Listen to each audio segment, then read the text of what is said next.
Buonasera, ed è con l'ouverture dai Vespri Siciliani di Giuseppe Verdi che abbiamo inteso iniziare questo concerto di mezz'estate, una prima volta in questo luogo che respira passione operistica secolare, poi racconteremo anche come mai, e una prima volta per l'Orchestra Regionale Filarmonia Veneta, che è diretta dal maestro Danilo Rossi, che è il nostro nuovo direttore artistico. Quindi l'estate chiama la voglia di musica in piazza.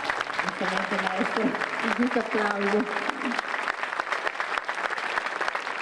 L'estate chiama la voglia di musica in piazza in un luogo che è storicamente molto adatto alla musica, perché questo teatro, che ha subito molte, come dire, vicissitudini ed è stato rimaneggiato più volte, nasce alla fine dell'Ottocento, debutta proprio, viene aperto nel 69, è un teatro che viene costruito dagli austriaci, poco distante da dove stava il vecchio teatro, con le cantorie di Rossini. Ma qui diventa una piazza interessante perché molte voci arrivano a debuttare qui. Pensate che all'inizio del Novecento in questo teatro, proprio con la Carmen di Bizet, debutta Luigi Montesanto. Luigi Montesanto è stato un grande baritono, maestro di Giuseppe Di Stefano del tenore e grande amore della vita di Toti Dal Monte, per esempio.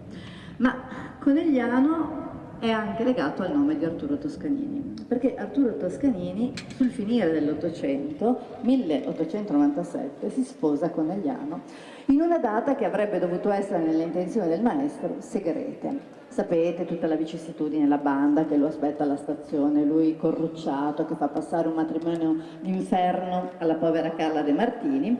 Il motivo per cui viene a sposarsi a Conegliano è perché Conegliano aveva una villa tale Luigi Piontelli, che era un contrabbassista della Scala, che poi ad un certo punto era diventato un impresario stimatissimo, quindi organizzava le stagioni della Fenice, organizzava le stagioni anche a Treviso, per cui insomma era un uomo, poi morirà a Venezia all'inizio del Novecento, mi pare nel 1908, ed era molto legato a Toscanini. Quindi insomma respira memorie liriche questa città, naturalmente è stata anche la città del concorso di musica vocale, dal 1983 una bellissima tradizione, ma insomma siamo qui a riannodare i fili di un passato che è stato un passato importante anche per la storia dell'opera e degli interpreti operistici. Un concerto che forse vuole inaugurare una tradizione di mezz'estate e per il quale chiamerei appunto il sindaco Fabio Chies per un saluto. Mentre vi racconto che siamo in streaming e che sono dovuti dei ringraziamenti che farei subito, sindaco, agli sponsor senza i quali diciamo si fa un po' fatica a realizzare queste cose, quindi Banca della Marca, Savno, appunto abbiamo detto Media Partner Vive TV, poi ringraziamo anche i volontari Note in Cima e naturalmente il Comune di Conegliano. Beh, grazie Elena, buonasera a tutti. Devo dire che negli ultimi 2 anni insomma, abbiamo inaugurato 2 stagioni concertistiche importanti. Siamo contenti oggi di avere con noi il maestro Danilo Rossi, grazie veramente, grazie per un altro grande applauso a lui, all'orchestra, grazie per la vostra presenza. Devo dire che in questi 2 anni abbiamo inaugurato tante location, o rinaugurato, per cui Piazza Cima, il Giardino del Castello, siamo stati a San Francesco, nelle chiese della nostra città e pensiamo che questa sia la strada giusta lungo la quale procedere per una città che come città ha una lunga tradizione ma che deve avere anche un presente e un futuro importante in questo tema. Per cui grazie davvero, la serata è importante, ringrazio ancora i volontari, perché trovare i volontari il giorno dopo Ferragosto non è facile, perché un grande applauso lo farei a loro. Se siamo qui oggi perché c'è chi ha montato il palco, chi ha messo giù le sedie, chi ha permesso a tutti di essere qui. Io non aggiungo altro, dico solamente che è importante investire in cultura, lo stiamo facendo in maniera pesante, poi anche per i bilanci dei comuni non è facile. Hai ringraziato gli sponsor e questo è fondamentale, dobbiamo avere vicino degli amici che condividono con noi il nostro percorso e questo è fondamentale. Grazie a tutti voi perché la vostra presenza qua da oggi è anche stimolo a tutti coloro che hanno lavorato, perché vedere le sedie piene, vedere tanta gente seduta sugli scalini del nostro Teatro Accademia vuol dire che siamo nella direzione giusta e ripeto, questo dà anche tanto morale a tutti coloro che dietro le quinte lavorano perché si possano fare questi eventi importanti. Grazie e buona serata a tutti. Allora grazie al sindaco. Ci sono parecchie cose che insomma, abbiamo voluto mettere insieme, parecchie teste insomma, di un mosaico più ampio, però siccome è un concerto di mezza estate ma potrebbe diventare un concerto di mezza tempesta, io vado abbastanza veloce, poi se abbiamo tempo e l'aria si placa vi racconto un po' di cose. Partiamo con la commemorazione dei 150 anni dalla prima di Carmen a Parigi, che appunto coincidono anche con i 150 anni dalla morte di Bizet. È una storia, un intreccio incredibile che ha luogo nell'ultimo anno della vita di Bizet, di cui magari poi parleremo. Direi che cominciamo subito con Bizet. Questo concerto commemora anche la giovane scuola, cioè la scuola di quegli autori che vengono dopo Giuseppe Verdi, che verranno sostenuti da un editore veneziano, Edoardo Sonzogno, che sarà, diciamo, l'altro grande polo della cultura operistica di fine secolo, che avrà appunto un suo giornale, che sarà Il Secolo, contro appunto Ricordi, Giulio Ricordi e il Corriere della Sera, e un suo teatro, il Teatro Lirico di Milano, contro appunto il Teatro alla Scala di Milano. Scoprirà molti talenti, scoprirà Pietro Mascagni con Cavalleria Rusticana, ne parleremo, e quindi parleremo anche questa di giovane scuola. Poi l'ultimo omaggio della serata è un omaggio ai 110 anni dalla nascita di Mario del Monaco, ma avremo modo di ritornare su tutto questo. Partiamo subito con Carmen di Bizet, la Seguidilla, eseguita dal mezzosoprano Carino Agnan, e poi subito dopo da Fedora di Umberto Giordano a Mortivieta, e avremo il tenore Sanlin Panga.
Voici la fin de la semaine qui veut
Danilo Rossi, che da quest'anno ha assunto la direzione artistica e musicale dell'orchestra, in realtà è stato per oltre 30 anni la prima viola del Teatro alla Scala di Milano e da questa postazione privilegiata ha potuto lavorare e conoscere i grandi direttori e i grandi solisti, insomma, che sono passati attraverso questo teatro.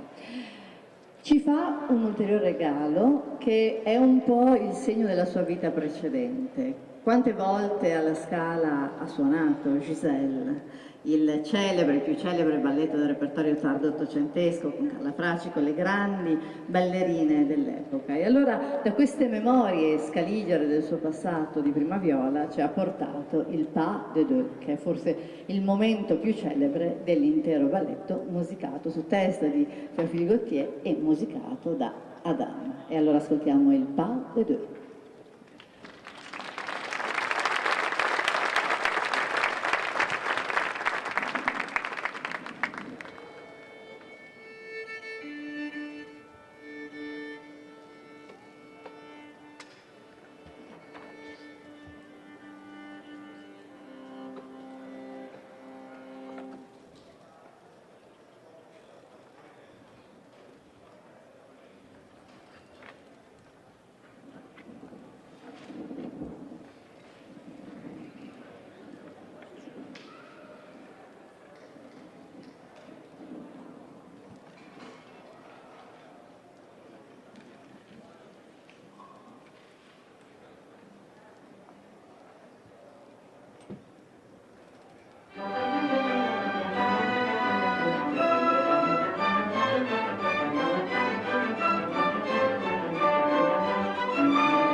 La situazione di fine Ottocento per i giovani compositori che desideravano intraprendere il mestiere dell'opera non era facile, perché il grande nome, cioè Giuseppe Verdi, era ancora in vita e andare oltre Verdi sembrava come andare oltre le colonne d'Ercole. È pur vero che Giacomo Puccini, molto giovane, mentre viveva una sua bohème milanese, passava davanti alla Scala, guardava le locandine e diceva: un giorno ci sarò io, e di fatto sarà il vero successore di Giuseppe Verdi. Ma in mezzo che cosa c'è? In mezzo c'è una generazione di giovani compositori, la giovane scuola appunto, che tenta una strada uguale e diversa, tenta di fare qualcosa di nuovo e ha un editore, vi dicevo, che li sostiene, che è appunto Edoardo Sanzogno, che viene da Venezia. Uno di questi risponde al nome di Alfredo Catalani e scrive una sola grande opera di successo, cioè La Vallì, opera talmente amata da Toscanini da dare alla sua secondogenita proprio questo nome, Vallì Toscanini. E dalla Vallì ascoltiamo forse il pezzo più celebre, la grande aria Ebbene ne andrò lontana, dalla voce del soprano Nao Takeuchi.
L'imperfezione è la cifra della vita di Georges Bizet.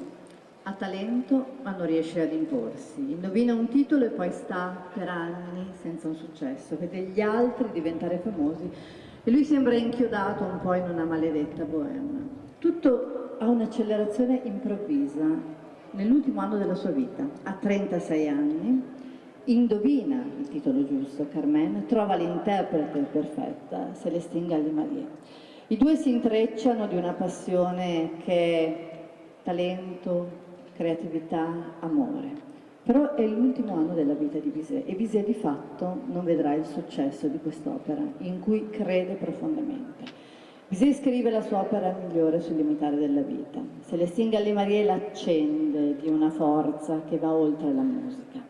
Quando Bizet muore, Célestine dice a se stessa che la sua vita futura sarà consacrata ad un obiettivo, rendere Carmen esattamente ciò che deve essere, un capolavoro. Dalla Carmen di Bizet ascoltiamo ora L'Habanera, dalla voce del mezzosoprano Karim Ouanian.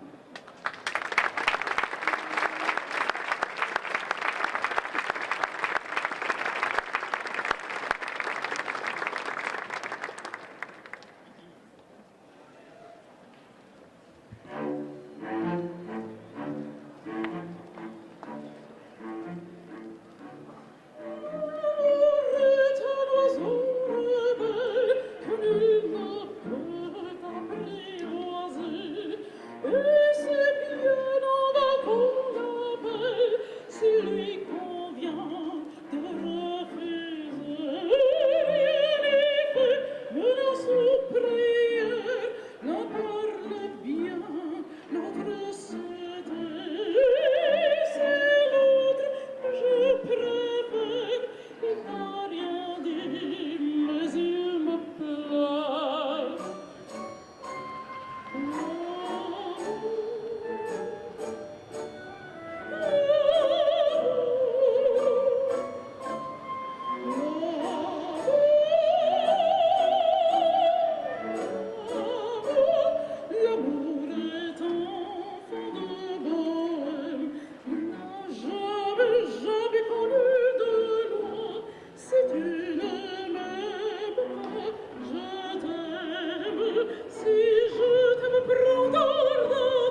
Questi concerti sono anche l'occasione per mettere insieme dei frammenti dei tasselli della storia della musica e quest'anno si celebra un altro anniversario, i 50 anni dalla morte di Shostakovich, di Dmitri Dmitrievich Shostakovich. La vita di Shostakovich è, diciamo, tutta giocata all'ombra del potere, all'ombra della figura di Stalin, una sorta di continua paranoia musicale. Shostakovich, differentemente da quanto accade per Prokofiev o per Rachmaninoff, decide di rimanere in Russia. Prokofiev ci ritorna, purtroppo per lui. Rachmaninoff vivrà la sua vita negli Stati Uniti, morendo negli Stati Uniti. Shostakovich resta ad un certo punto, abiura la sua creatività e vive come musicista ufficiale di Stato all'ombra del potere, cercando in qualche modo di essere se stesso. Non sarà facile. Il brano che ascoltiamo adesso in realtà è un brano celeberrimo che esce da tutte queste storie dell'Unione Sovietica, che esce dalla politica, che esce da tutto e che abbiamo voluto proporvi anche in maniera un po' simbolica, perché si parla spesso e a sproposito di ciò che deve e non deve essere eseguito, come se poi la musica avesse davvero, comunque i compositori avessero davvero a che fare con gli intrecci sordidi della politica. Ma questo è un brano che l'Occidente ha conosciuto molto tardi, grazie a Slava Rostropovich, che lo ha eseguito alla Barbican nel 1988 all'interno di una suite e appunto è uno di questi numeri di musica non originale, perché poi a un certo punto nel 1956 Shostakovich li mette insieme in questa suite per orchestra di varietà. E ascoltiamo questo valzer che diventa molto famoso grazie a Stanley Kubrick, che ne fa la colonna sonora di Eyes Wide Shut.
Voliamo di anniversario in anniversario per parlarvi di Pietro Mascagni, a 80 anni appunto dalla morte avvenuta nel 1945. Pietro Mascagni è da tutti conosciuto un po' come il musicista di un'unica canzone, perché è pur vero che Cavalleria Rusticana è stato il suo grande titolo. In realtà Cavalleria Rusticana è una delle molte opere del repertorio di Pietro Mascagni e la vittoria a questo famoso concorso di cui vi accennavo, il concorso appunto indetto da questo editore Sant'Onio, gli porta molta fortuna. Pensate che per esempio nello stesso concorso il giovane Puccini non si classificò con le Villi, tanto per dirvi, no? Poi appunto Mascagni è compositore di un brano molto celebre che insieme viene spesso accostato ai Pagliacci di Leoncavallo, no?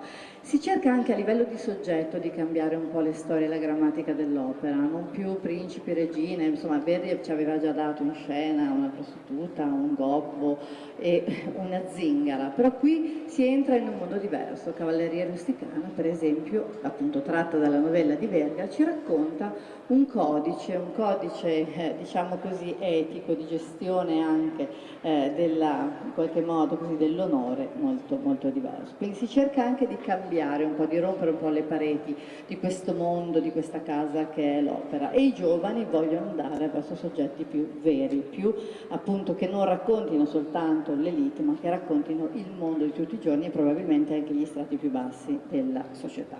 In questa Cavalleria Rusticana c'è un momento che è un piccolo miracolo musicale ed è appunto l'intermezzo. Pietro Mascagni fu legato a Treviso, venne a Treviso 2 volte al Teatro Comunale per dirigere 2 opere e Cavalleria è uno dei titoli più eseguiti al Teatro di Treviso, con 12 distinte produzioni in pochissimi anni. Ascoltiamo questo intermezzo da Cavalleria Rusticana e poi ci spostiamo invece su Puccini, la grande meravigliosa aria di Butterfly, per ritornare a Cavalleria Rusticana con l'addio alla madre. Quindi nell'ordine l'intermezzo da Cavalleria Rusticana, poi avremo Un bel ti vedremo, cantata dal soprano Nauta Cheucci, e chiudiamo con Addio alla madre con la voce del tenore Sanlin Banga.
Sindaco, l'anno prossimo propongo di cambiare il titolo. Via col vento mi sembra più giusto per il concerto, no? Cosa dite? Allora, siamo in conclusione. Torniamo un po' all'inizio, torniamo a Carmen. ma con il piacere anche di ricordare i 110 anni dalla nascita di Mario del Monaco. Mario del Monaco, sapete, non è originario di Treviso, nel senso che nasce a Firenze, da famiglia fiorentina, poi si sposta in Libia, anzi in Tripolitania, vive poi a Pesaro, insomma arriva per amore a Treviso negli anni 40, nel 41, e Treviso sarà la sua casa fino alla fine della sua vita, cioè nel 1982. Mario del Monaco porta in questa provincia molto amante del melodramma, però sostanzialmente un po' fuori dai grandi circuiti, il mondo dell'opera maiuscolo, ma anche il jet set.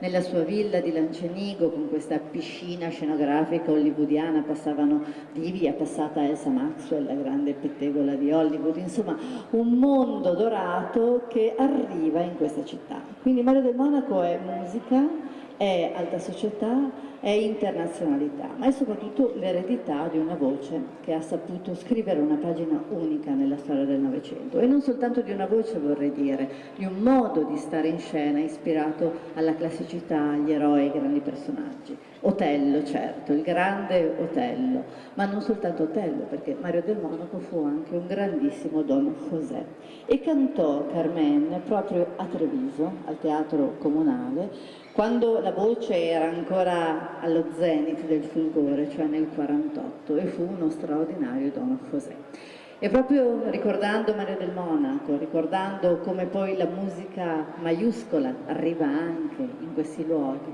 e tessendo una trama di rimandi e, come dire, di anniversari, chiudiamo questa serata di musica sempre con Carmen, di cui vi proporremo la suite strumentale numero 1, che è un po', diciamo, il riassunto, la rielaborazione dei più bei temi dell'opera di Bizet. Grazie da parte mia, grazie da parte dell'orchestra, chiudiamo con questo meraviglioso numero musicale e buona fine d'estate a tutti voi.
Thank you.